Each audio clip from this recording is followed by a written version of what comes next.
Olá, sejam todos muito bem-vindos ao canal Saca Só a História. Aqui não é só história, é disputa de poder, é interesse escondido, é narrativa sendo construída e muitas vezes manipulada.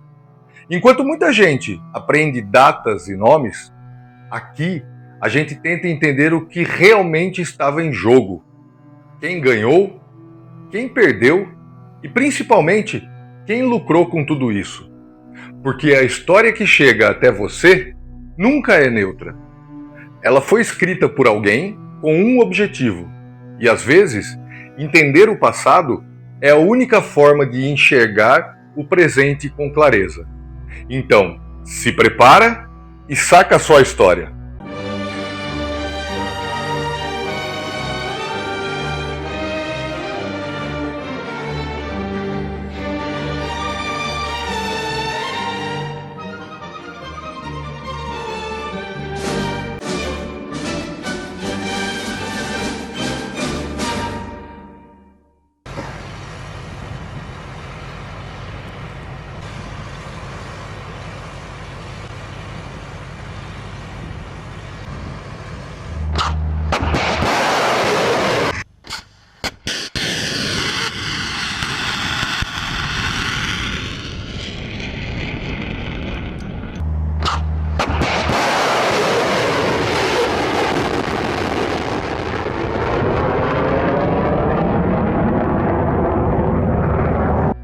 Muito bem, então vamos lá.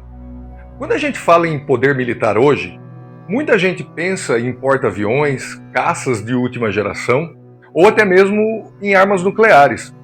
Mas existe um tipo de armamento que mudou completamente o equilíbrio das forças, principalmente no Oriente Médio, e que transformou o Irã em uma potência regional sem precisar de uma força dominante.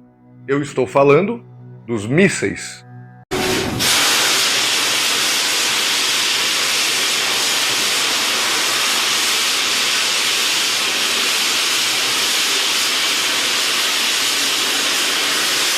Внимание! Есть внимание! Пуск! Есть пуск!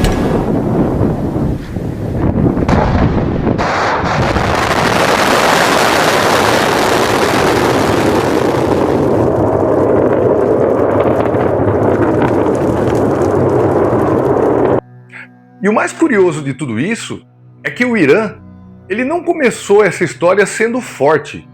Muito pelo contrário. O programa de mísseis iraniano nasceu da fraqueza, do isolamento e do desespero.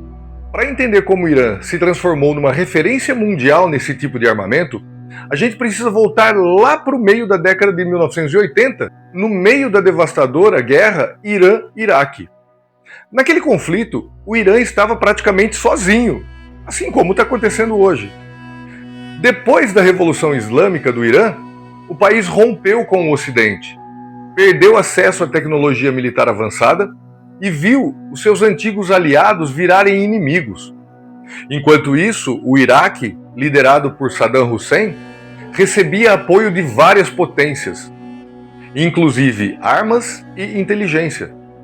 Foi nesse contexto que começou a chamada Guerra das Cidades, quando o Iraque passou a bombardear centros urbanos iranianos com mísseis balísticos.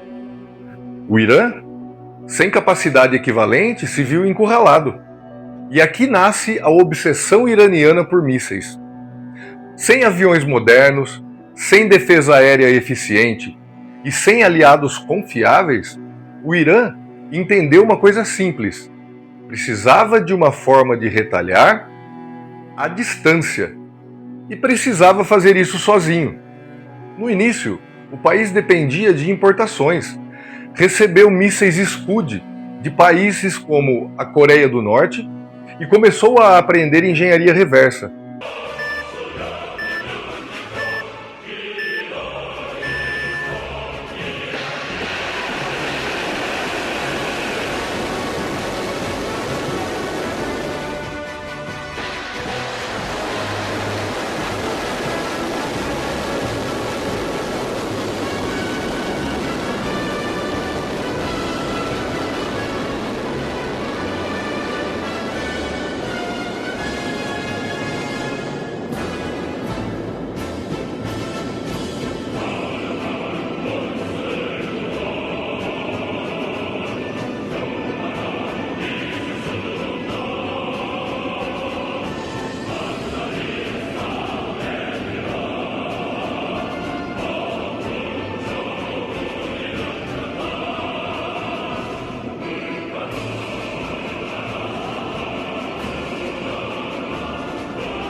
era o começo de um projeto que décadas depois transformaria o Irã em uma potência nesse setor.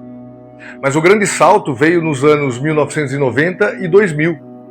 Isolado por sanções internacionais, o Irã foi praticamente obrigado a desenvolver a sua própria indústria militar. E por isso criou um efeito curioso. Ao invés de frear o desenvolvimento, o isolamento acelerou a autonomia tecnológica do Irã. O país passou a investir pesado em universidades, centros de pesquisa e engenharia militar. A Guarda Revolucionária Islâmica teve um papel central nisso, coordenando programas de desenvolvimento de mísseis com foco em 3 pilares: alcance, precisão e capacidade de produção em massa. E é aqui que a história começa a ficar mais técnica e mais impressionante. Os mísseis iranianos podem ser divididos em algumas grandes categorias. A primeira delas são os mísseis balísticos. Esses são os mais conhecidos e os mais temidos.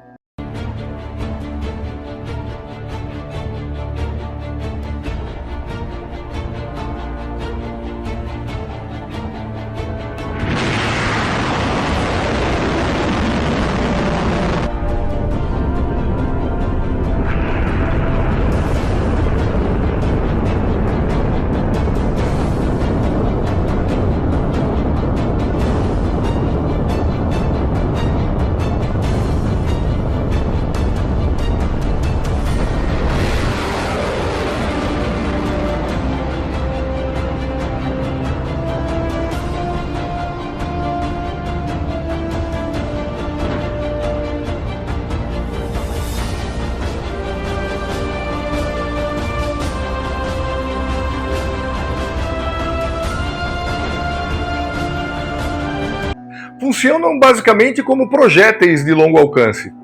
Dentro dessa categoria, o Irã desenvolveu várias famílias importantes. Uma das mais conhecidas é a família Shahab. Os mísseis Shahab foram baseados inicialmente em tecnologia norte-coreana, mas evoluíram bastante ao longo do tempo. O Shahab 3, por exemplo, tem um alcance estimado entre 1.000 e 2.000 quilômetros, o que já permite atingir alvo em boa parte do Oriente Médio. Depois vieram sistemas mais avançados como o Ghadr e o Emad, que trouxeram melhorias significativas em precisão. E aqui entra um ponto fundamental: a precisão. Durante muito tempo, mísseis balísticos eram considerados armas de área, ou seja, não eram feitos para atingir um ponto exato, mas sim uma região. Mas o Irã investiu pesado em sistemas de guiagem, como GPS militar, correção de trajetória e controle de reentrada.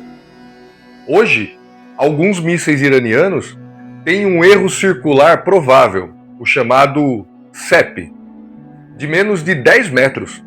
Isso significa que eles conseguem atingir alvos específicos com uma precisão que antes era coisa de superpotência. Outra família importante de mísseis iranianos é a Fateh. Diferente dos Shahab, os mísseis Fateh são de curto e médio alcance, mas com altíssima precisão. O Fateh 110, por exemplo, é amplamente usado e já foi exportado para grupos aliados do Irã na região. E isso nos leva a outro ponto essencial: a estratégia iraniana. O Irã, ele não desenvolve mísseis apenas para si. Ele também transfere tecnologias para aliados e grupos armados, ampliando sua influência regional. Isso inclui organizações como o Hezbollah. Além dos mísseis balísticos, o Irã também investiu em mísseis de cruzeiro.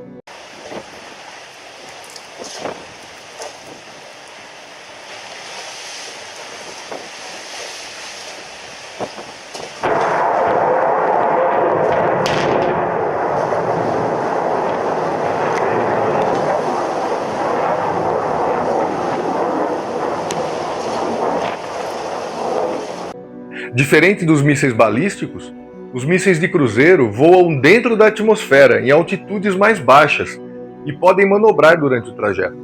Isso os torna muito mais difíceis de serem interceptados. Um exemplo é o SUMAR, que teria sido baseado em tecnologia adquirida da Rússia. Esses mísseis podem ter alcance superior a 2.000 quilômetros e são projetados para voar rente ao terreno, evitando assim os radares. E mais recentemente, o Irã também entrou no campo dos mísseis hipersônicos. Em 2023, o país anunciou o desenvolvimento do Fatah, um míssil capaz de atingir velocidades acima de Mach 5 e com capacidade de manobra em alta velocidade, algo que dificulta ainda mais a sua interceptação. Agora vamos falar um pouco de números, porque isso ajuda a entender o impacto real dessa tecnologia. Os mísseis iranianos variam muito de custo, dependendo do tipo. Um míssil balístico de curto alcance pode custar algumas centenas de milhares de dólares. Já os modelos mais avançados, com maior alcance e precisão, podem chegar a alguns milhões de dólares por unidade. Ainda assim, eles são muito mais baratos do que manter uma força aérea moderna. Um caça de última geração, por exemplo, pode custar mais de 80 milhões de dólares, sem contar manutenção, treinamento e infraestrutura necessária para mantê-lo. Ou seja, os mísseis são uma solução relativamente barata para um problema estratégico enorme. E é exatamente isso que o Irã entendeu. Hoje, o país possui um dos maiores arsenais de mísseis do mundo, com estimativas que falam em milhares de unidades, cobrindo desde curto até médio alcance, e com avanços cada vez maiores em precisão. Mas o mais importante do que o número é o conceito. O Irã construiu uma estratégia baseada em dissuasão. Ele sabe que não pode competir diretamente com as potências, como os Estados Unidos, por exemplo, em termos de força convencional. Mas ao desenvolver mísseis capazes de atingir bases militares, cidades e infraestruturas críticas, ele cria um custo alto demais para qualquer ataque contra o seu território. É o famoso: se você me atacar, eu consigo te atingir também. E isso muda completamente o jogo. Hoje, o programa de mísseis iraniano é visto como uma das principais ameaças estratégicas por países como Israel e aliados ocidentais. Ao mesmo tempo, dentro do Irã, ele é tratado como um símbolo de soberania e resistência. No fim das contas, a história dos mísseis iranianos não é apenas sobre tecnologia militar, é sobre geopolítica, isolamento, adaptação e sobrevivência. Um país que, impedido de comprar armas modernas, decidiu criar suas próprias e acabou se transformando em referência mundial em um dos campos mais estratégicos da guerra moderna.